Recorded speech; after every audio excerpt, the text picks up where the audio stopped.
Hello, I am quickly just going to show you how to make a little tassel. I've done lots of pom-poms and just realized I don't think I've ever done a video tutorial on making a tassel. So I'm finishing up my little pom-pom pillow. I'm going to give this cute little teal one away. I love the ombre fade. It's so fun. It would be perfect for a kid's room or a bright color-loving adult's room, no judgment. But the last part, one of the last pieces, is to make 4 little tassels, one for each corner, because what is a pillow without a tassel? And so here we go. I'll show you how it's done. It's really easy, and it's really similar to the pom-pom. I always do these with my hands because I'm cheap mainly, but I think it works just fine. So the first thing that you're going to want to do is cut 2 pieces. I do it about 1 foot long. That's too long, but better to be too long than too short. So cut 2 little pieces that you'll use here in a second and just set them nearby.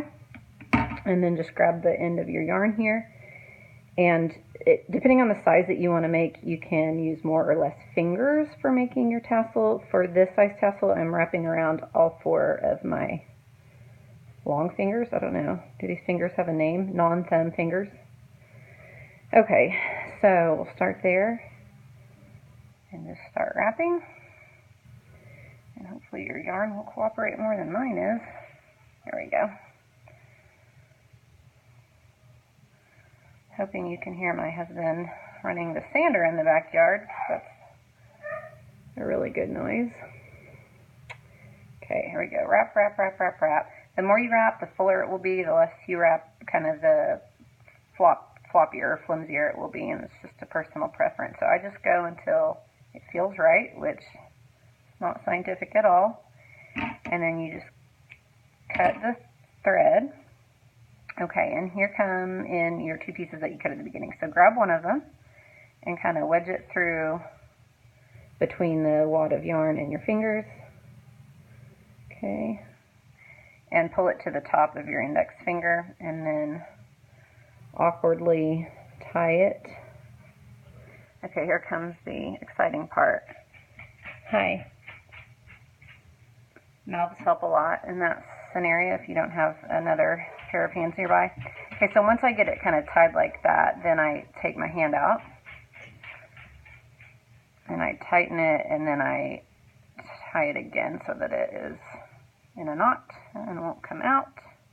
Okay, so now you've got this lovely wad of yarn with just a little kind of handle at the top. And so you want to kind of use your fingers to comb it down to get it kind of smooth. Much like doing a ponytail or something, you don't want any little stragglers poking out in a funny way. And you grab your other piece of yarn that you cut. Okay. And put it as far down as you want the little ball to be. The ball piece, this is what's going to make the top part. So if you want it lower, you can make it lower. But I kind of like it up higher because it makes it more of a sphere. Okay, so see I have a little piece over here that's coming loose, so I'm just going to kind of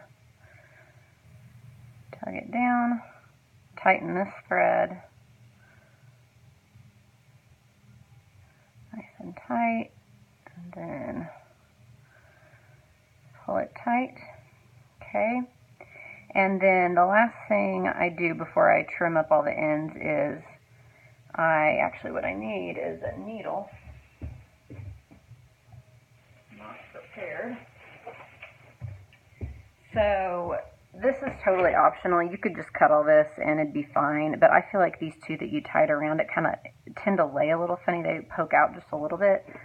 So what I do is dig around for 45 minutes in my very messy little needle holder here, and I get a darning needle.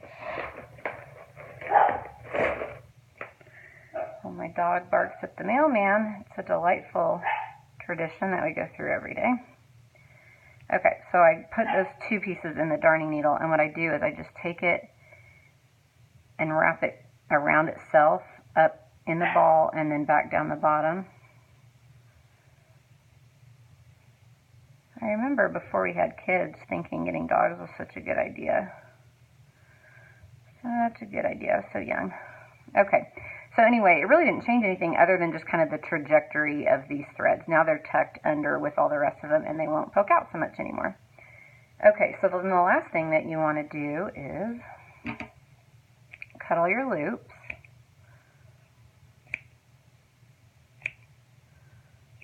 Get them all separated there. And then what I do, again, this is super scientific, is I kind of hold them like this and give it a haircut so that it's